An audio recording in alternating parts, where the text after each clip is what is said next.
Jeudi 29 janvier 2015, bonsoir à tous, c'est parti pour la première édition de la soirée sur Nyota Télévision. Au sommaire, cérémonie de remise et reprise, il en a été question à la police nationale congolaise, PNC Katanga, ce jeudi. Gabriel Mbandombele cède sa place à Jean Bosco Galenga, le tout nouveau commissaire provincial. Nous irons également à Kasumbalesa où l'on déplore les mauvais raccordements des fils électriques dans quelques cellules avec les risques d'électrocution que cela représente, une situation qui a d'ailleurs déjà occasionné mort d'homme.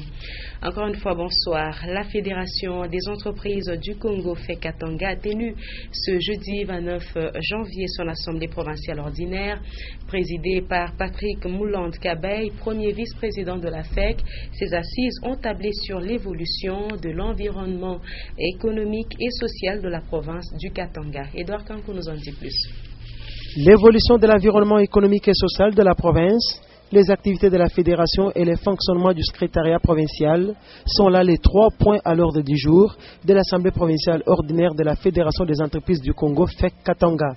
Dans ce mot de circonstance, Patrick Moulande-Kabeï, premier vice-président de la FEC, a fait savoir à l'assistance que l'année 2014 a été caractérisée par le taux de croissance du PIB à 8,9%, la stabilité du taux d'échange et celle des indicateurs macroéconomiques. Un rapport synthèse ou un rapport bilan de l'activité que nous avons connue au cours de l'année qui s'est écoulée. Secondo, c'est une décharge de la gestion. Principalement, vous savez, toute gestion a plusieurs aspects de gestion. Il y a l'aspect administratif, l'aspect financier. C'est d'obtenir la décharge de cette gestion. Et de 3, c'était de pouvoir discuter des perspectives d'avenir en ce qui concerne l'exercice budgétaire de 2015 qui a été voté lors du conseil provincial précédent et de certaines autres actions à mener de manière prioritaire au cours de l'année 2015. Donc c'est un exercice traditionnel. Revenant sur les activités de la fédération pour l'année 2014, le premier vice-président a fait allusion à la participation au Katanga Business Meeting, au Job Days RDC et à l'Agrimine Expo. La lecture du procès verbal a été faite par Odongoy Kazadi et les assises se sont clôturées par la présentation mutuelle des vœux de Nouvel An.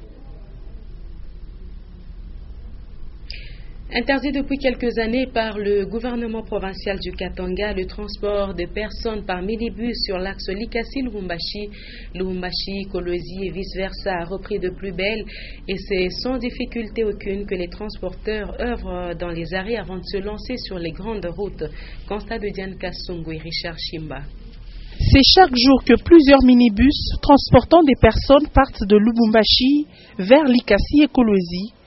Au niveau de l'arrêt bus Lubumbashi-Likasi, par exemple, des minibus, communément appelés Dubaï ou Yas, transportent des passagers sans être inquiétés. Un travail qui se fait également sur l'œil des services de transport œuvrant dans les arrêts.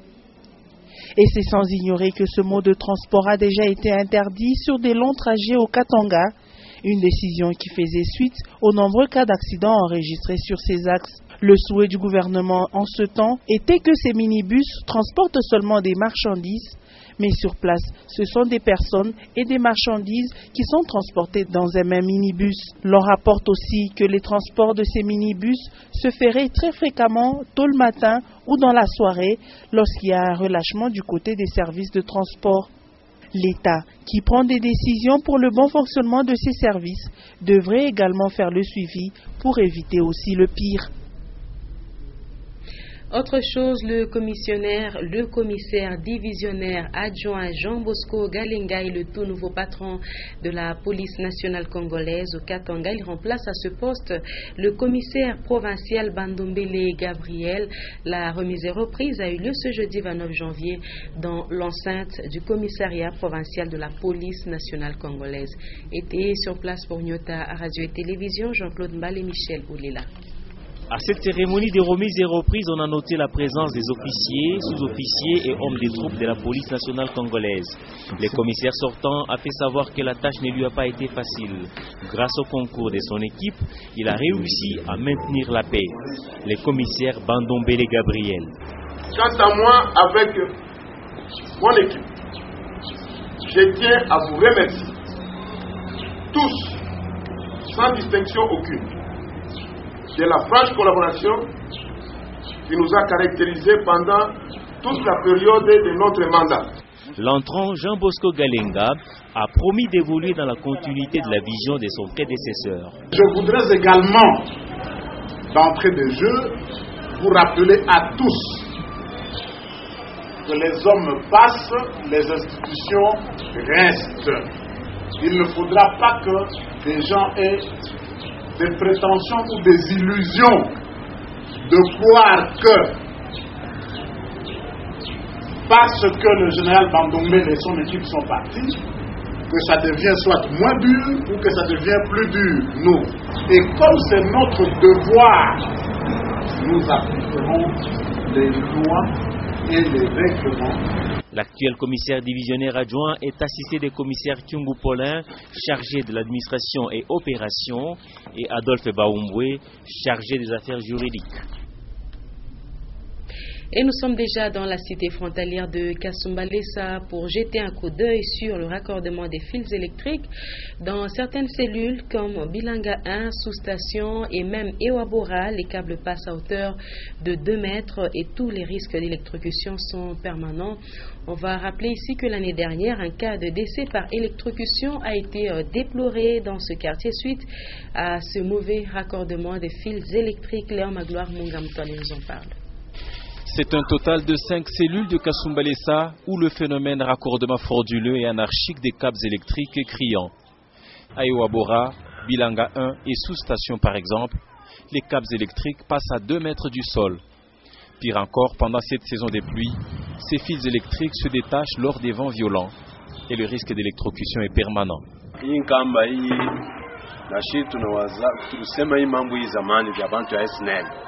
Japo kuangalia mambo ya inkamba hii inaweza kuwa inakachika inalungusha watoto ubia mamiotoka inaleta sandia hapa haina mzuri mwe bantu ya leta ndio mnaweza kuwa kuonana na bantu ya SNEL muoneshe kwa batosha hivi vitu vya beneye kusa kamba ya manguo peut-être hata mtoto ataweza kupita na bambe kwa kamba na sasa kamba manguo na kokotiwa na kuku itakuwa paka Dubai. Dernièrement kulikuwa ngambo mo hivi ikachikaka munyumba batoto mule bintu birilungulaka lor Kasumbalesa mujima tunaona mapoto mangamba ikunenda na kukachika mbele kushuka saa ya manguo lor tunalomba tu ba autorité bantu ya SNEL tupate kutengeneze kumukini ana bien. L'année passée, un élément des FRDC avait trouvé la mort ici, suite à un câble électrique connecté qui gisait à même le sol. À plusieurs reprises, la sonnette d'alarme, mais rien n'est fait jusque-là. À l'enseignement primaire, secondaire et professionnel, on signale que le service national d'identification des élèves CERNI antenne de Kabalo est en difficulté de fonctionnement. Outre le retard des fiches d'identification qui arrivent via Kalemi, il y a également le problème lié au moyen de déplacement, nous disent Edouard Kankou et Victoire Mwamba qui reviennent de là. Le territoire de Kabalo dispose d'un service national d'identification des élèves. Ce service technique de l'enseignement primaire, secondaire et professionnel manque des bureaux appropriés pour exercer normalement son rôle, qui consiste à donner la valeur au bulletin scolaire. Pour Stéphane Kaloumé, chef d'antenne CERNI Kabalo, une autre difficulté de fonctionnement, c'est le retard avec lequel les fiches d'identification d'élèves arrivent à Kabalo via Kalemi. Nous ne recevons pas surtout les fiches d'identification pour les élèves. C'est le gouvernement provincial qui devrait nous doter ça. Les cartes d'élèves prouvent aussi des difficultés parce que nous ne recevons pas. Il y a encore le bulletin qui pose des problèmes. Il fallait que le bulletin passe par Kalemi. Kalemi ici et les transports coûtent énormément cher. Moi je crois que si le gouvernement provincial nous facilitait cette tâche-là, alors nous allons travailler dans de bonnes conditions. Le CERNI Kabalo couvre au moins 348 écoles sur l'ensemble du territoire. Les moyens de déplacement fait défaut, alors que les motos dont le gouvernement provincial pour Kabalo traîneraient au ministère provincial de l'Éducation.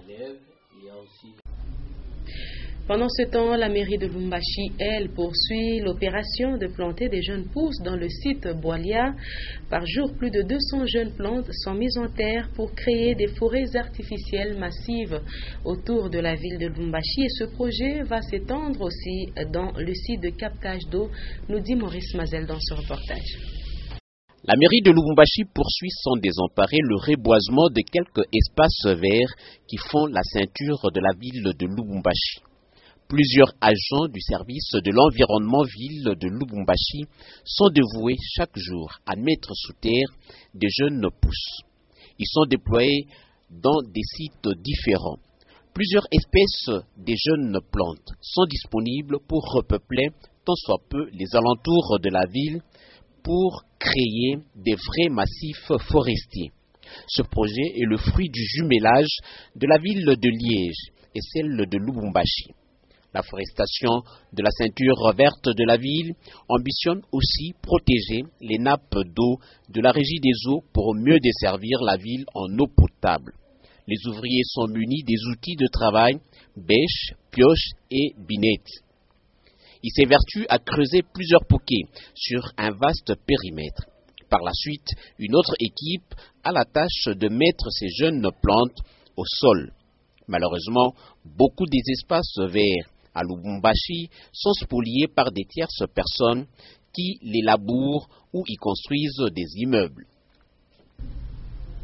Religion à présent à l'occasion du 15e anniversaire de la mort de Monseigneur Eugène Kabango, premier évêque noir de l'archidiocèse de Lubumbashi. Il a été organisé une exposition qui retrace la vie des premiers pasteurs qui ont marqué l'histoire du diocèse de Lubumbashi. Le public venu de différentes confessions religieuses a le privilège de découvrir le fonctionnement de la cathédrale comme église de l'évêque et même visiter les biens encore conservés qui appartenait au fondateur de l'archidiocèse de Lubumbashi. Augustin Célestin Muganza, Freddy Bukele. Dans le stand dressé à côté de la cathédrale Saint-Pierre-et-Paul, le public, toutes catégories confondues, a eu l'occasion de se faire une idée des pionniers de l'évangélisation de l'archidiocèse de Lubumbashi. L'exposition a comme vedette principale Messeigneur Jean-Félix de Mtine, Joseph Floribert Cornelis et Eugène Kabanga. Chacun d'entre eux a joué un rôle particulier dans le devenir du diocèse de Lubumbashi. Jean-Félix de Mtine a vécu son époque, de la période de l'époque coloniale, et il a dû construire, il a dû travailler d'arrache-pied, et dans l'église et dans l'État, pour essayer de donner la vie tant soit peu aux indigènes, qui étaient les Katangais, les Africains. Et Joseph Floribert Cornelis, lui est venu dans les années 60. Pour lui, c'était faire vite pour léguer l'église aux Africains. Kabanga est venu en 67, à l'époque où Mobutu prenait le pouvoir. Vous comprenez qu'il devient très important parce qu'il devient témoin de tous les régimes. Dans l'exposition, on découvre par exemple des photos, des ornements liturgiques, des habits et autres biens qui retracent la vie pastorale de chaque pasteur. Ces journées portes ouvertes, qui ont lieu à l'occasion du 15e anniversaire depuis la disparition de Monseigneur Eugène Kabanga, premier évêque noir de Lubumbashi, est une occasion pour les visiteurs de comprendre les vraies réalités de l'Église catholique de Lubumbashi. Voilà donc qui est organisé à l'occasion du 15e anniversaire de la mort de Monseigneur Eugène Kabanga.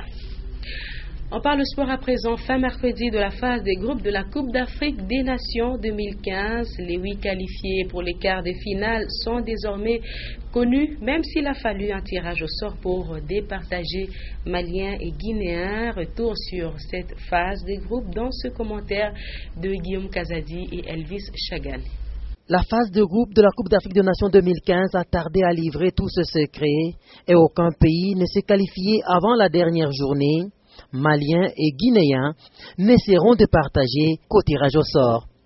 Les deux pays ont livré une carte d'égalité parfaite, 3 sorties, 3 matchs nuls, 3 buts marqués contre 3 buts encaissés. Conséquence, le Ghana s'est vu dans l'obligation d'attendre 24 heures de plus pour connaître son adversaire de quart des finales. Au total, 44 buts ont été marqués lors de cette phase de groupe, 15 dans le groupe C, 11 dans le groupe D, 10 dans le groupe A et 9 dans le groupe B où se trouvait la République démocratique du Congo. 2 groupes ont enregistré une seule victoire, celle de la Tunisie sur la Zambie 2-1 le 22 janvier dans le groupe B et la victoire de la Côte d'Ivoire sur le Cameroun 1-0 le 28 janvier, c'était dans le groupe D. Le seul grand score reste celui qui a sanctionné le match Algérie-Afrique du Sud le 19 janvier dernier à Mongomo lors de la première journée. Si on a noté plusieurs cartons jaunes, seul l'Ivoirien Gervinho a vu rouge pour mauvais geste contre un joueur de la Guinée-Conakry. Il devra retrouver ses coéquipiers face à l'Algérie en quart de finale. Les quarts de finale qui devront se jouer à Malabo et à Bata sur décision de la Confédération africaine de football le 31 janvier et le 1er février prochain.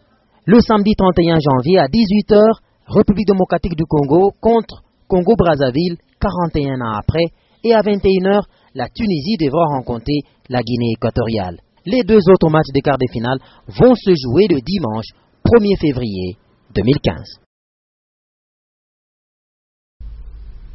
Et puis début ce mercredi du tournoi international amical au stade TP Mazembe à 14h. Zesco United de la Zambie a battu Don Bosco par 1-0 et à 16h, Mazembe a eu raison de Azam de la Tanzanie, 1-0 également, but de Thomas Ulimwengu. Suivez ce résumé.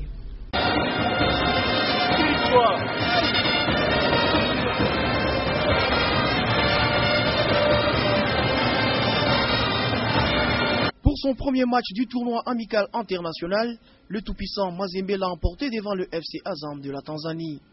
La première période a été terne où les deux formations ont mis beaucoup plus de temps pour s'observer. Faute d'une bonne animation offensive, les attaquants du TP Mazembe montés à l'avant-poste n'ont pas du tout inquiété le gardien Aishi Saloum et la défense regroupée de Azam FC qui ne procédait que par des contres. Jusqu'à la pause, le score a été vierge. Au retour, Patrice Carteron fait monter Yannick Toussilou, Ali Sadiki et un peu plus tard Cissé. La partie est devenue emballante et une animation offensive s'en est suivie, mais avec trop de ratés. À la 65e minute, sur une balle arrêtée jouée par Ousmane Cissé, sa frappe contrée par le défenseur de Azam FC qui trompe son propre gardien et ouvre le score. Les minutes restantes ont été plus constituées par des ratés du côté tout-puissant Mazembe, alors que Azam FC payait cash l'inexpérience de ses attaquants. Voilà qui referme cette session d'information. Madame, Monsieur, le rappel des titres avant de nous quitter. Il était question de la cérémonie de remise et reprise qui a eu lieu à la police nationale congolaise, PNC Katanga, ce jeudi. Gabriel Banombe laissait sa place à Jean Bosco Galenga, le tout nouveau commissaire provincial. Nous étions également à Kasumbalesa pour parler des mauvais raccordements des fils électriques dans quelques cellules avec les risques d'électrocution que cela représente. Une situation qui a d'ailleurs déjà occasionné mort d'hommes dans cette partie de la province du Katanga. Ainsi s'achève complètement ce journal, première édition de la soirée Sognota Télévision. Merci de nous avoir choisis pour vous informer. Prochain rendez-vous, c'est tout à l'heure à 21h les news, 21h15 le journal en anglais, à 23h les dernières nouvelles de ce jeudi dans une présentation de Lumière Moussaou. Avec plaisir, je serai avec vous demain encore à partir de 17h30. Très bonne suite de nos programmes.